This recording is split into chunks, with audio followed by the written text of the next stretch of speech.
পয়লা September 2025-এ সম্মানীয় supreme কোর্টের যে জাজমেন্ট, সেই জাজমেন্টের পর কিন্তু কর্মরত শিক্ষকদের মধ্যে একটা অনিশ্চয়তা তৈরি হয়েছিল।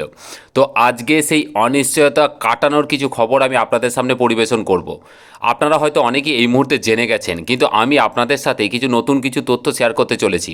দেখুন, আপনারা প্রত্যেকেই জানেন যে 2009-এর যে আরটি অ্যাক্ট এবং তার পরবর্তীতে যে অ্যামেন্ডমেন্টগুলো এসেছিল, বিশেষত 2017 যে অ্যামেন্ডমেন্ট, তো সেই যে অ্যামেন্ডমেন্ট তার ভিত্তিতে কিন্তু কর্মরত শিক্ষকদের মধ্যে একটা অনিশ্চয়তা তৈরি হয়েছিল। কারণ তার ওপর ভিত্তি করে সম্মানীয় সুপ্রিম কোর্ট থেকে পয়লা সেপ্টেম্বর 2025-এ কর্মরত শিক্ষকদের চাকরি কন্টিনিউ করা এবং প্রমোশনের জন্য কিন্তু অবশ্যই সেখানে টেট বাধ্যতামূলক করা হয়েছিল এবং 2 বছরের সময় কিন্তু বেঁধে দেওয়া হয়েছিল। তারপর বিভিন্ন ধরনের রিভিউ, রিট পিটিশন থেকে শুরু করে বিভিন্ন রকম আন্দোলন কিন্তু উত্তাল হয়ে উঠেছিল গোটা দেশ। এবং আমরা এটাও জানি যে মোটামুটি সংসদের বিভিন্ন কক্ষে কিন্তু বিভিন্ন সাংসদদের তরফ থেকে নানা রকম দাবি দেওয়া কিন্তু পেশ করা হয়েছিল, যেটা ভারতবর্ষের ইতিহাসে কিন্তু বিরলই বলা চলে। তো অবশেষে অবশ্যই কর্মরত শিক্ষকদের জন্য একটা ভালো খবর কিন্তু উঠে এসছে। দেখুন কি ভালো খবর না, এখানে রাজ্যসভায় অবশ্যই একটা সংশোধনী বিল কিন্তু পেশ করা হয়েছে, যে বিলটি হচ্ছে আরটি অ্যাক্ট 2009-এর সংশোধনী বিল, এবং সেটা হচ্ছে আরটি অ্যাক্ট অ্যামেন্ডমেন্ট বিল 2026। এই বিলটা কিন্তু পেশ করা হয়েছে এবং এই বিলটা পেশ করেছেন সাংসদ জন বিটাস কর্তৃক। এটা কিন্তু পেশ করা হয়েছে। এই বিলটা এখন শুধু আইনে পরিণত হওয়ার জন্য কিছুটা সময়ের জন্য অপেক্ষা করতে হবে আমাদের। এই বিলে মূলত কী কী আছে আমি একে একে আপনাদের সামনে তুলে ধরার চেষ্টা করব। দেখুন, এটা একটা সংশোধনী বিল, এটা কিন্তু টেট মুক্তি দেওয়ার জন্য এই বিলটি তৈরি করা হয়েছে। এই বিলে মূলত যেটি আছে যে এই আইনটি কার্যকর হওয়ার আগে যারা বৈধভাবে নিয়োগ পেয়েছেন তাদের পদোন্নতি বা চাকরির ধারাবাহিকতা বজায় রাখার জন্য নতুন করে কোনো অতিরিক্ত যোগ্যতা মানে টেট উত্তীর্ণ করা কিন্তু বাধ্য করা যাবে না। এখানে আরটি অ্যাক্ট 2009-এর কথা বলা হয়েছে। 2009-এর যেদিন থেকে কার্যকর হয়েছে, তো তার আগে কিন্তু কোনোভাবেই কোনো শিক্ষককে টেট দেওয়ার জন্য কিন্তু জোর দেওয়া যাবে না। এছাড়াও এটা অবশ্যই একটা ভবিষ্যৎমুখী আইন হিসাবে কিন্তু দেখা দিচ্ছে।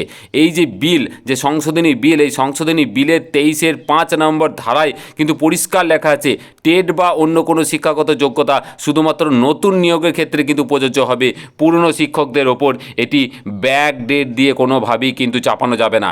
এছাড়াও কি বলা আছে, এছাড়াও দেখুন এখানে শাস্তিমূলক ব্যবস্থার ওপর কিন্তু একটা নিষেধাজ্ঞা জারি করা হয়েছে। কি শাস্তিমূলক ব্যবস্থা না, টেট পাস না করার কারণে কোনো শিক্ষককে বাধ্যতামূলকভাবে যে অবসর এবং চাকরি বিচ্যুতি বা পদোন্নতি থেকে যে বঞ্চিত করার যে একটা ফরমান জারি হয়েছিল, তো সেখান থেকেও কিন্তু এটা মুক্তি দিতে চলেছে।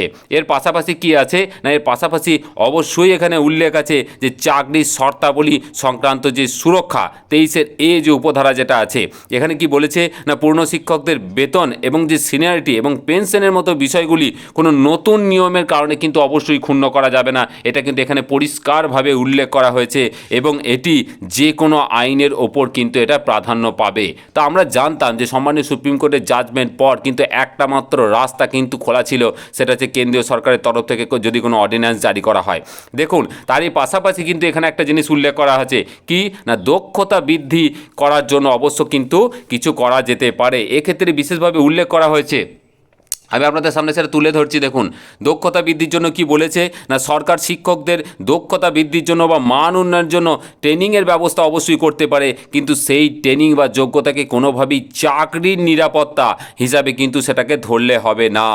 তো এই বিলটি অবশ্যই কর্মরত শিক্ষকদের জন্য আমি বলবো দারুণ একটা খুশির খবর। কারণ দীর্ঘদিন ধরে যে টেট অভিশাপে যে যন্ত্রণায় আমরা প্রত্যেকে ভুগছিলাম, তো সেখান থেকে অবশ্যই এটা একটা মুক্তির কিন্তু রাস্তা আমাদের দেখাচ্ছে। তবে হ্যাঁ, এখানে আমাদের বিশেষভাবে কিছু জিনিস মনে রাখতে হবে। সেই জিনিসটা হচ্ছে যে আর হয়তো কিছুটা সময় অপেক্ষা করতে হবে, কারণ এটি একটি প্রাইভেট মেম্বার বিল এবং এটা কি পূর্ণাঙ্গ আইনে পরিণত হতে গেলে অবশ্যই সংসদের উভয় কক্ষে, লোকসভা এবং রাজ্যসভায় এটিকে পাস হতে হবে এবং কেন্দ্রীয় সরকারের কিন্তু এখানে পূর্ণ সমর্থন প্রয়োজন।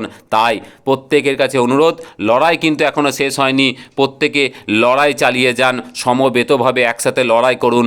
আর কিছুটা হয়তো সময়ের অপেক্ষা, তারপরই আমরা প্রত্যেকে কিন্তু এই টেট যন্ত্রণার হাত থেকে কিন্তু মুক্তি পেতে চলেছি।